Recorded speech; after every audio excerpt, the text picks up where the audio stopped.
Saludos amigos, muy buenos días. Hablando la verdad en el aire.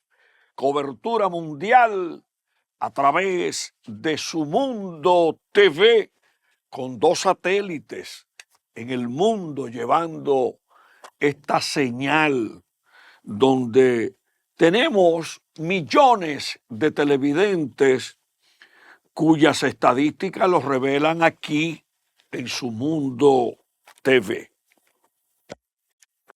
Decenas de problemas hundiendo la nación dominicana, el país donde nacimos,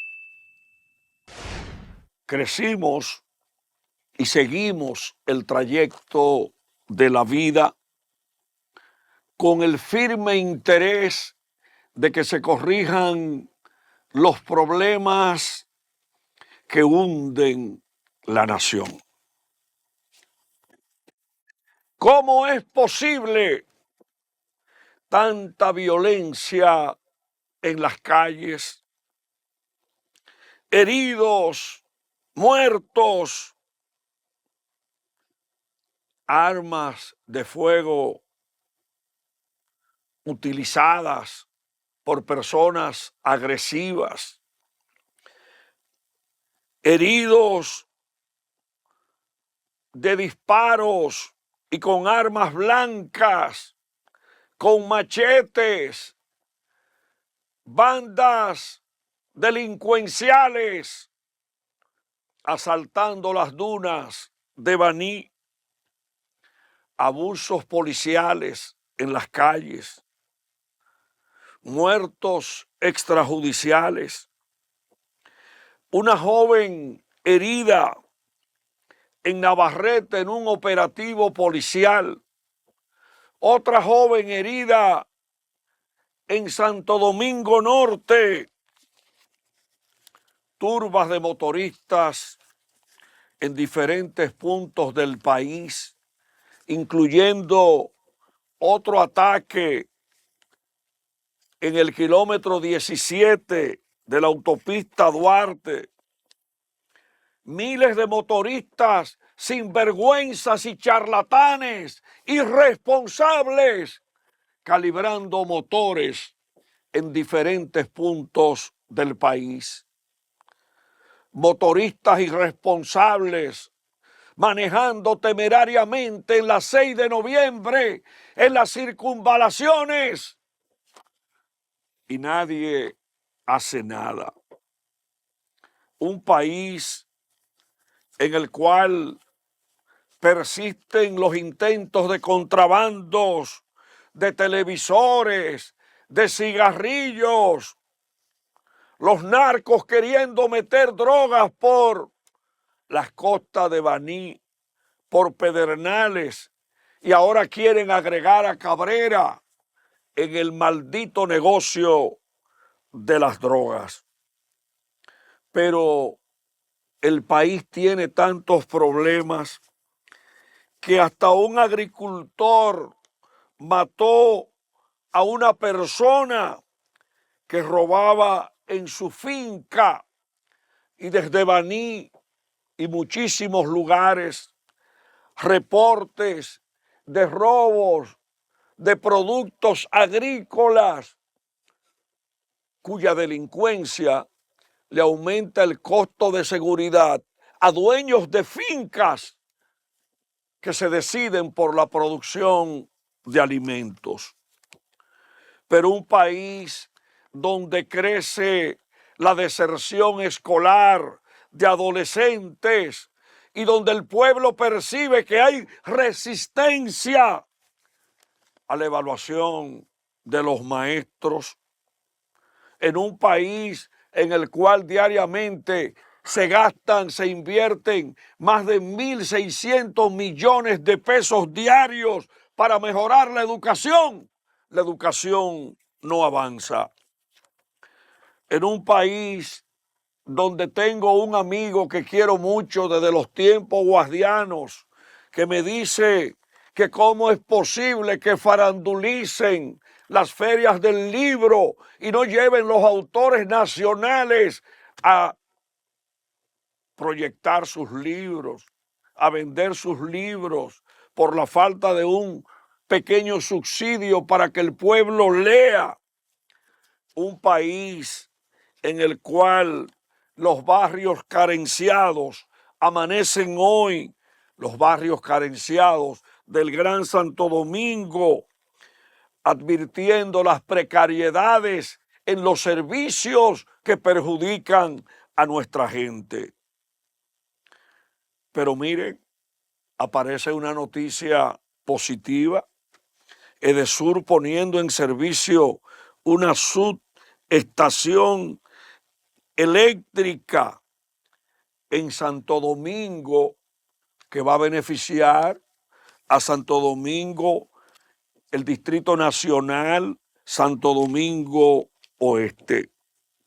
Pero un país que también tiene problemas comunitarios, como la destrucción de una verja a una familia en Jarabacoa.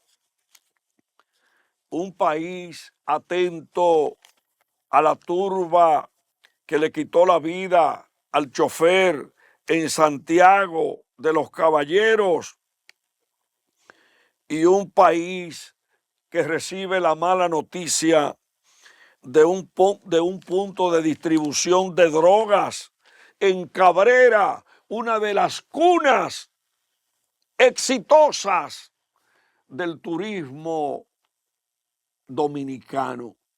Allá, la tierra de Bululú y sus lácteos, la tierra de playas hermosas, la tierra que recibe a turistas extranjeros que han decidido radicarse en Cabrera con su Playa Grande pública y la Playa Grande donde se filman muchas películas que le dan prestigio a la República Dominicana. Positivo que el país defienda el derecho a la navegación en una posición correcta del sector público y el sector privado.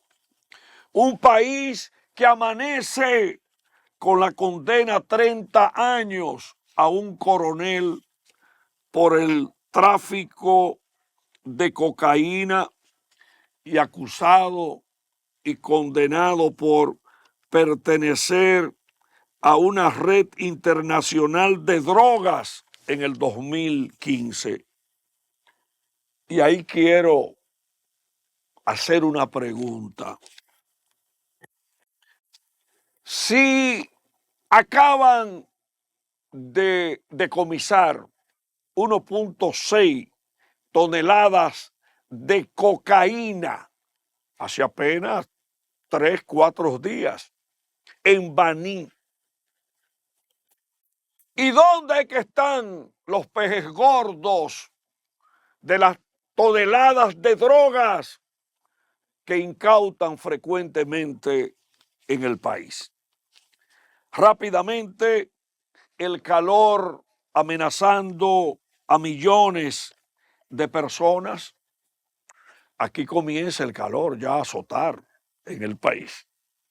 1.500 miembros militares combatiendo las pandillas en Haití. En Chile, anunciando la posibilidad de bajar los impuestos. Fran Rainieri, desarrollador de Punta Cana y su turismo, denunciando la falta de coraje en el ordenamiento del crecimiento de Punta Cana. Lo mismo dice el obispo de Higüey, mi gran amigo Monseñor Castro.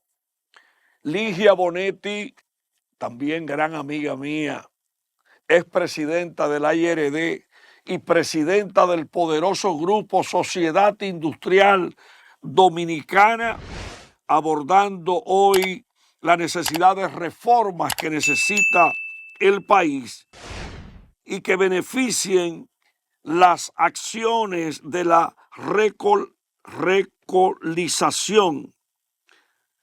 relocalización, corrijo, de la manufactura global. Está interesante. Mire ahí a mi amiga Ligia Bonetti. Le mando un saludo a mi amiga Ligia, con quien he compartido muchas horas sobre la necesidad de fortalecer el aparato productivo nacional, y hace una buena labor en el relevo generacional industrial dominicano. Tenemos a Ligia Bonetti Dubrey, con una experiencia como cabeza empresarial del grupo CID.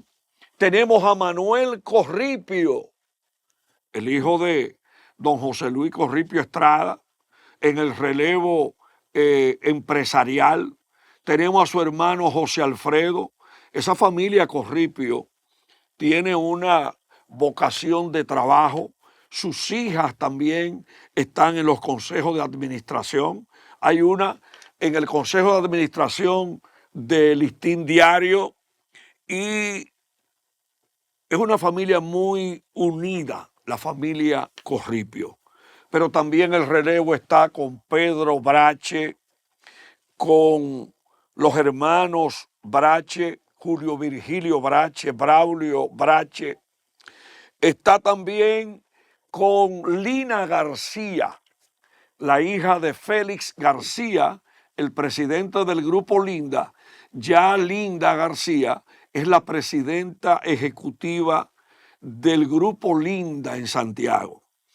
Está también una generación productiva en Café Santo Domingo.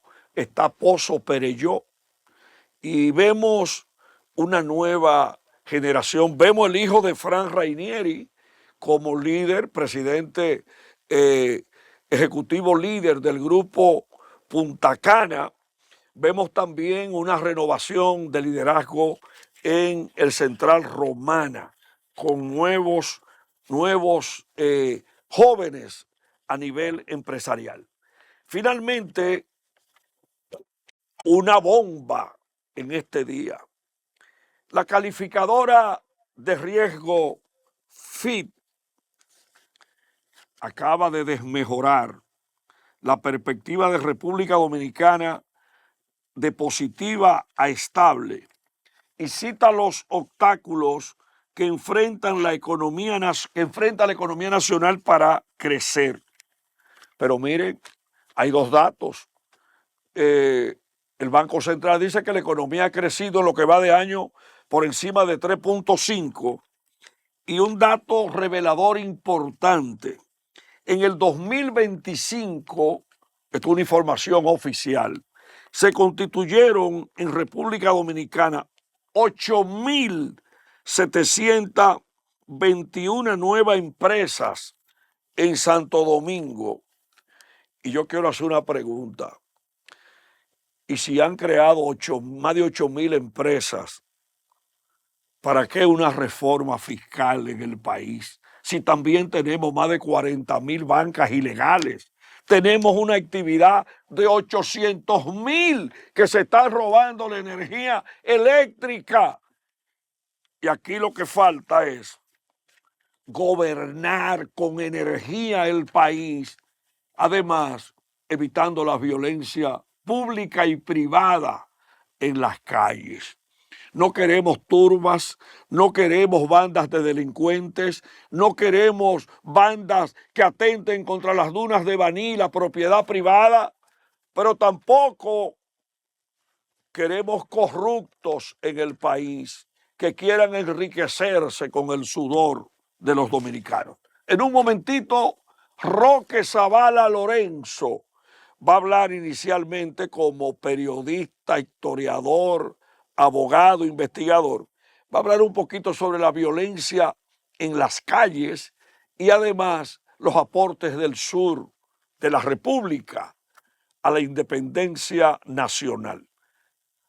Seguimos en un momentito hablando la verdad.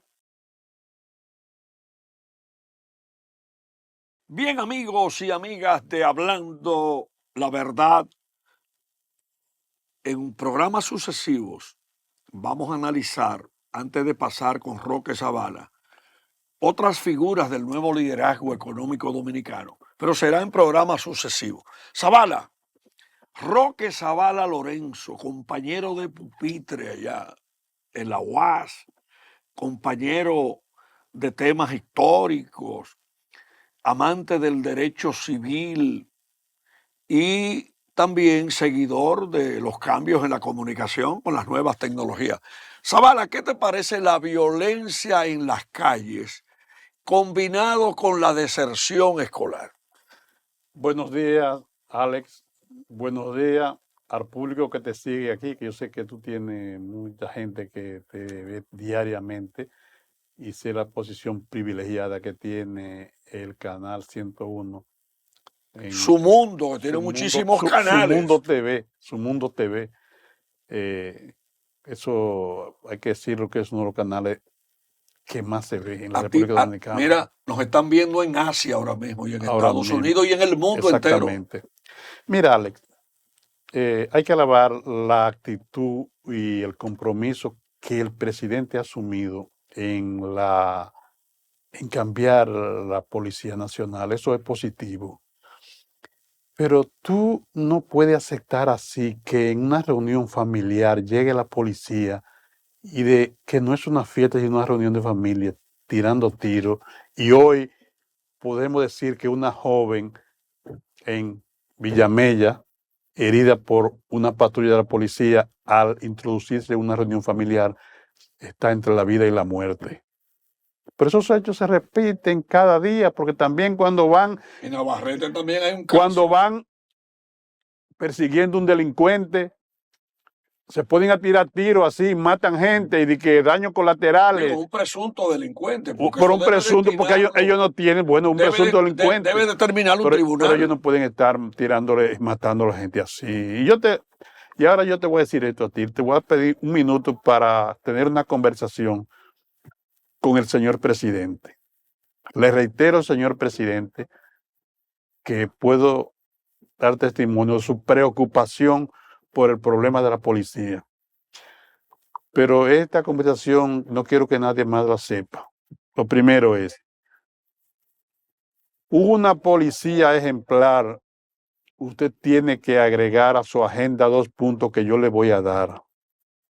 El primero es crear una Dirección General de Asuntos Internos para que investigue los casos de la policía, pero que no sean policías. Que no dependa de la policía. No, que sea un organismo independiente, inclusive por investigadores civiles comprometidos con su gestión de gobierno. Ahí pudiera estar el defensor del pueblo, la procuraduría. Yo no te puedo ¿Qué mencionar, idea tú tienes ahí más o menos? Bueno, porque yo pienso que son gente que tengan vasto conocimiento en el proceso de investigación, asuntos criminales.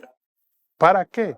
Simple y llanamente para que tengan conocimiento de lo que están haciendo y sobre todo que no sean parte de la policía, que ahí yo me recuerdo de lo que decían en mi campo, Alex Jiménez, los pleitos de comadre y de compadre, que al fin y al cabo se entienden, la comadre y el compadre se entienden. Entonces, esas investigaciones que se hacen dirigidas por asuntos internos de la policía, que un general lo dirige, eso ahí no son concluyentes los resultados y no se aclaran rápidamente. Mira, desapareció de la opinión pública el tema de la Barranquita de Santiago. Sí, ya eso desapareció y eso al fin eso pasa sin pena ni gloria y sueltan a esa gente, eso es así. Lo que hacemos nosotros en la comunicación no es más que identificar temáticas para ayudar a resolver problemas. Pero déjame decirte del segundo tema, quiero decirle. Mire, presidente, los conscriptos que llegan a la policía no son ni buenos ni malos.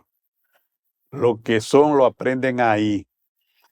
Y yo creo que una solución a ese caso es que los profesores que le den clase a los conscriptos sean civiles, que solo los militares participen en la enseñanza de tiro y de algunas actividades que son muy propias de la policía. Pero en cuanto a su formación en derechos humanos, derechos públicos y una serie de asignaturas, deben dar los profesores civiles para que porque esos militares, esos policías, que son los que le enseñan, son los que lo ponen en la situación que Es una actúan. mentalidad militar, pero el policía no es militar. No es militar, una actuación, actúan como militares que no lo son, porque es un órgano civil. Entonces, sería bueno, señor presidente, que usted agregara esos dos temas que de mucho van a servir para mejorar la policía, porque la policía no puede estar todos los días matando gente en intercambio de disparos. En supuesto intercambio. En supuesto intercambio, y después decir que son delincuentes. Pero, son supuestos delincuentes porque si no han sido condenados, si no han sido evaluados por un juez no lo ha investigado, no lo ha condenado, usted no puede decir que son delincuentes. Mira, yo, para que pasemos a los temas históricos, lo que yo quiero sugerirle al nuevo director de la policía, se ve un joven muy comunicativo, que siga paso a paso una agendita de temas que le hacen daño inclusive a su jefatura o a su dirección, porque eliminar la palabra jefatura, Sí. y que trate de hacer un esfuerzo para que su gestión tenga una imagen diferente. Por ejemplo, no debe permitir que ningún policía entre a ningún lugar a hacer allanamientos sin orden de jueces. La violencia policial en la calle hay que erradicarla. El tema de los supuestos intercambios de disparos es un tema muy preocupante. Y los dos casos que hemos analizado hoy, el caso de la joven herida en Navarrete y Santo Domingo Norte, ese tipo de situaciones hay que evitarlo. Y además, finalmente, que la reforma que plantea el gobierno tenga un éxito dentro y fuera de la policía, porque el problema está fundamentalmente en las calles. Pero yo le agregaría a darle todo detenido que se le permita hacer las llamadas a sus familiares, porque eso a veces no lo cumple. Y hay, por ejemplo, también vi un caso de oficiales de la policía que también debe ser corregido, Mayor General Cruz. El tema de que si un abogado va a visitar un cuartel y tiene que hablar con el detenido previo a la defensa en un tribunal, tiene que permitírsele esa conversación, porque son derechos del abogado y de la persona que está detenida. En el proceso de defensa, eso es indispensable. Pues, ¿cómo sabe el abogado la situación del prevenido? No se sabe. Así es. Bueno, pero yo... Para contribuir, Roque, con la gobernabilidad del país y para el éxito de las reformas versus lo que ocurre en las calles. Sí, vale. Son sugerencias de muy buena fe. Ahora que tú sabes que yo vine aquí principalmente a hablar de la participación del sur en la independencia dominicana, que esos son de los temas en la historia dominicana que no se conocen mucho, pero que revisten mucha importancia. Y aquí casi nadie no le da importancia a esas situaciones. Son muchos los temas, pero yo quiero hablar de la participación del sur.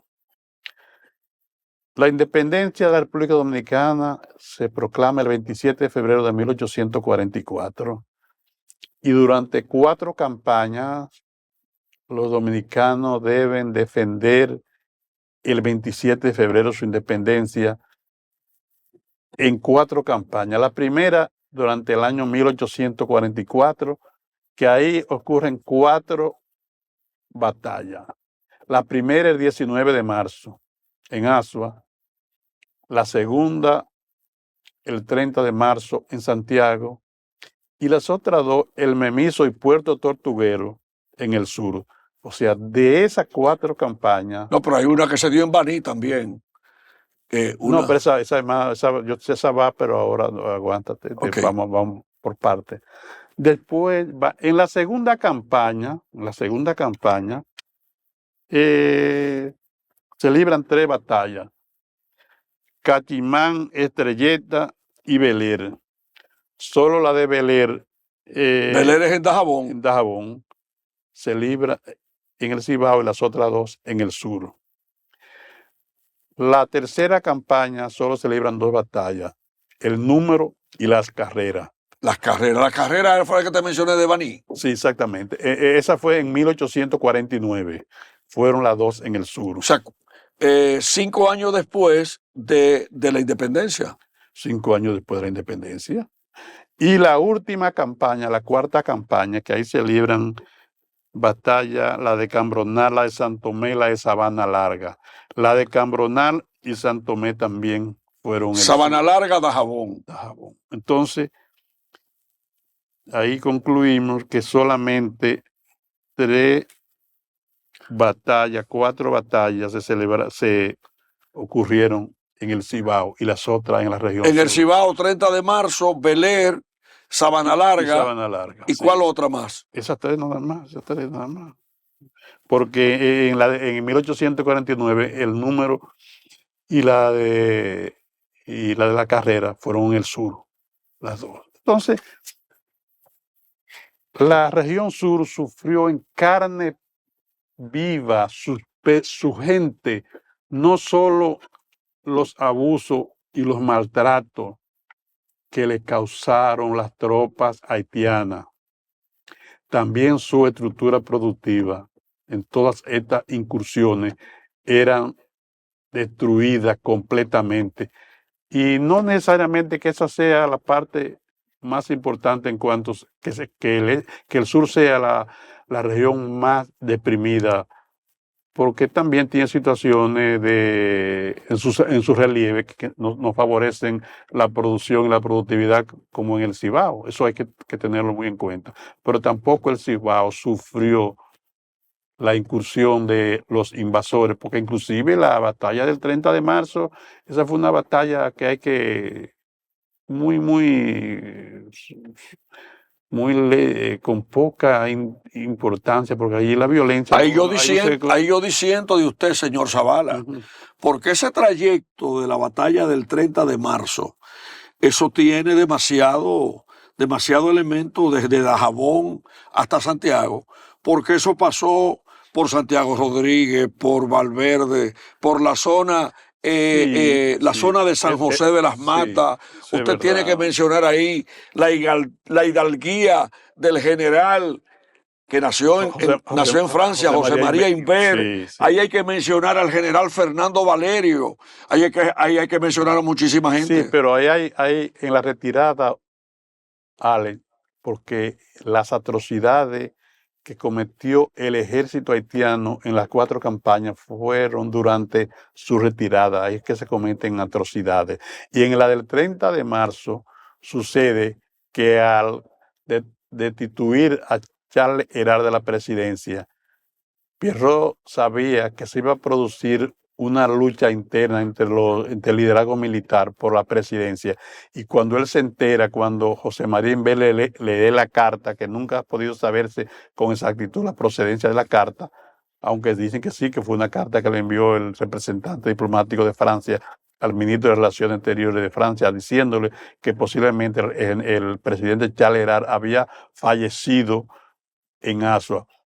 Pero sucede que esa es una de las partes de la historia dominicana que no se aclaran, porque quien enfrenta a Antonio Duvergé en Asua el 19 de marzo es el general Tomás Héctor, que encabezaba la avanzada y quiso llegar antes para preparar el recibimiento del presidente, y es allí cuando Antonio Duvergé, en 3 embates diferentes, lo derrota. Y entonces esa carta, que no se sabe mucho su procedencia, pero que José María Imbert la lee a Pierrot, y entonces él ordena marcha forzada porque quería regresar lo más rápido a Haití para participar en esa lucha. Esa es la realidad. Por eso el norte nunca sufrió, y Beler, que fue en Dajabón, en la frontera prácticamente, o sea que todas esas condiciones se prestan. Pero entonces, aquí hay que tomar varios documentos que enseñan muchas cosas que la gente no conoce, que eso es parte de lo que siempre se ha tratado, de que el pueblo dominicano no conozca esas situaciones. ¿Por qué? Simple y llanamente porque pueden chocar, pueden disminuir y poner en su justa dimensión la figura de Pedro Santana al compararla con Juan Pablo Duarte. Simple y llanamente porque Pedro Santana no dirigió ninguna batalla de la lucha por la independencia, porque en el siglo XIX, los que mandaban el ataque al frente de la tropa eran los que tenían el derecho a disfrutar del éxito de la batalla, a tener en su agenda, en su currículum vitae, como una batalla ganada. Y ese no es el caso de Pedro Santana. Y un historiador contemporáneo con Pedro Santana dice que Pedro Santana solo escuchó disparos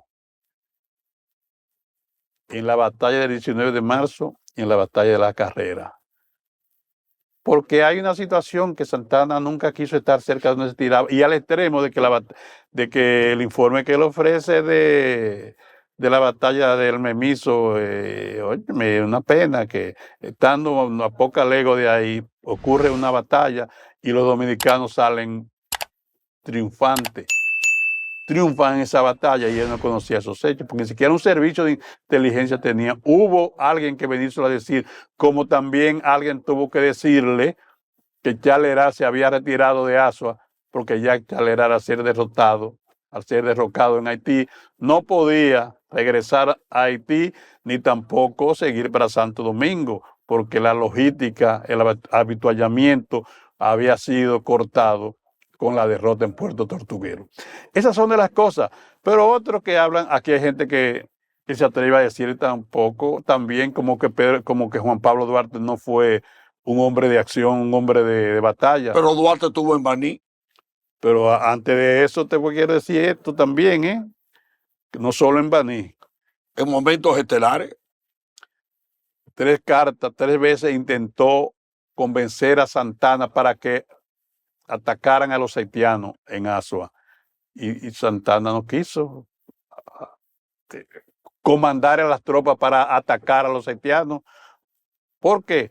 Porque Duarte, al llegar a Baní, se da cuenta de que los soldados haitianos, las tropas haitianas, estaban desertando por el hambre y la sed, que no estaban en condiciones de combate. Sin embargo, Pedro Santana estaba a espera de las negociaciones con Francia, porque él solo pensaba, no como dicen algunos. Pero fue anexionista. Pero déjame decirte esto, no como dicen algunos de que anexó el país por las circunstancias. Además metió el artículo 210 en la Constitución, pero aparte, con todos los poderes. Aparte de eso, déjame decirte que a los defensores de Santana habla uno ahí que varios militares, que mismo Soto Jiménez. Pero deja esa gente. Sí, está bien.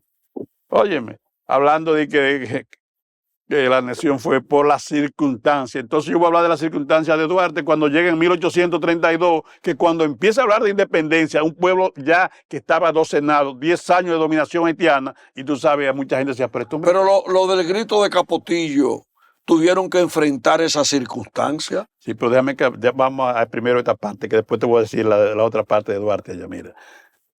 Óyeme. Tú sabes lo que Duarte viene en 1832 con 10 años de dominación haitiana, que ya el pueblo estaba adocenado, estaba convencido en más de que ya eso era externo. Y este hombre llega hablándole de independencia. Este hombre está trastornado, pero que entonces Duarte hablaba de los avances del nuevo sistema capitalista porque había pasado por Inglaterra y Estados Unidos, que es donde Inglaterra, que es donde se pone en práctica, donde se ejecuta la primera revolución industrial, que Estados Unidos, colonia de Inglaterra, había logrado prácticamente un avance significativo en América, no solo en América, también en Europa, porque todavía en Europa habían ciertos núcleos del sistema feudal esclavista, cuya última derrota más importante fue la Revolución Francesa, porque es allí donde el enclave monárquico se derrota en Francia. A pesar de la debilidad del liderazgo francés, de la Revolución Francesa, que no fueron capaces de entender el momento, y en vez de avanzar el país en el aspecto económico, lo que hicieron fue atrasarlo más, y por eso el triste final de Robespierre y 20 de sus compañeros que fueron fusilados, que fueron guillotinados. Pero déjame decirte ahora el caso, que En 1864 se presenta Duarte después de haber vendido una casa en Venezuela de su familia para comprar pertrecho y llega en el 23 de marzo del 64 a Montecristi. Allí el general Benito Monción, al identificarse, le hace los honores de un jefe de Estado y le colma con todas las atenciones y le escribe a la Junta, al gobierno provisional de la Restauración, diciéndole de su presencia, su interés de entrevistarse con el presidente Salcedo. No lo logra y sí le llega a Santiago y entrega con los documentos del dinero que él había gastado y las armas que había conseguido en Venezuela. Sin embargo, ese liderazgo que yo siempre lo he criticado, porque ahí había un liderazgo con muy buena formación. No eran guardias como habían algunos generales ahí que no sabían leer y escribir. No, no. Es el liderazgo intelectual de Santiago que, independientemente de que Salcedo tuviera cierta suspicacia con Duarte en este país, pero el liderazgo de Santiago conocía ya la obra de Duarte prácticamente y debió proteger a Duarte para que Duarte se quedara en su patria, para que Duarte muriera en su patria. Y sin embargo lo que hacen es que lo nombran embajador plenipotenciario en Venezuela para luchar en el exilio a favor del pueblo dominicano, de la lucha restauradora, consiguiendo lo indispensable para ayudar, para fortalecer la independencia. Zavala, tenemos que hacer un cambio para retornar en un momentito. Y antes del cambio, te quiero recordar algo de un evento, porque hemos hablado de los haitianos con las batallas, pero aquí hace falta una profundización sobre el degüello de los haitianos, exactamente al lado de donde está la iglesia Nuestra Señora del Rosario en Moca, que provocó rebeldía en Moca en ese momento en 1805, es decir, muchos años antes de la independencia, porque los haitianos se han metido en rojo en la historia dominicana y hay que seguir profundizando. Pues ya están aquí, Ale. ¿Están aquí? Sí, ya. Vamos al cambio, retornamos hablando la verdad, cobertura mundial. Bien, amigos y amigas de Hablando la Verdad a través de Su Mundo TV, cobertura mundial. Roque Zavala, hablando del suroeste y las batallas, aparte del general Cabral, José María Cabral, ¿cuáles son los grandes héroes de las batallas en el suroeste del país? Mira,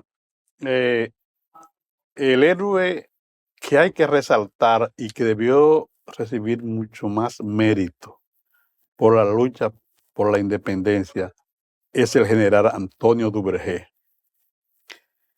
al que José Gabriel García, al preguntarle sobre su figura, dice, el primer soldado de la independencia. José Gabriel, el historiador, el padre de la historia, dice José Gabriel García, que Antonio Duvergé es el primer soldado de la independencia. Fusilado por Pedro Santana. Por Pedro Santana, porque Pedro Santana se enfrenta a Antonio Duvergé desde la misma batalla del 19 de marzo, que cuando obtiene la victoria, Santana estaba en Estebanía, va a Estebanía, que ahí estaba, se encuentra con Tomás Bobadilla, y cuando él le ordenan que se van a retirar, él se opone a eso, porque él le dice que él solo respondía al pueblo de Azua, que lo eligió para que lo defendiera y iba a continuar, y no se retiró como pensaba Santana.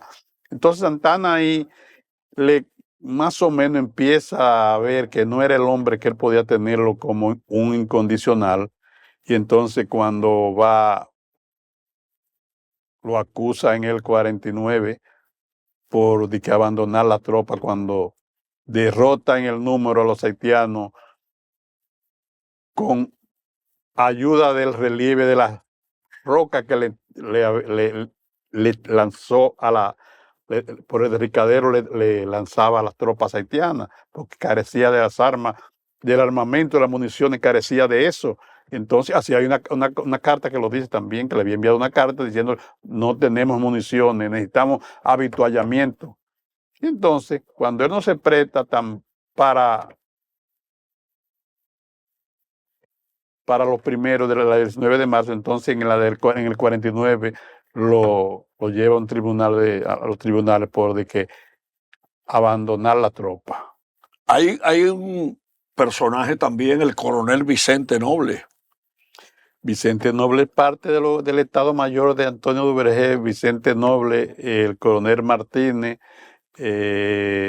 Bueno, ahí también. Los Puellos tienen también su cuota en otro escenario histórico sí, en el sur del país. No, el general José Joaquín Puello, si escogemos de ese generalato de la guerra por la independencia, los dos generales que llevan la primacía son necesariamente Antonio Duvergé y el general José Joaquín Puello. Porque ¿Y José María Cabral?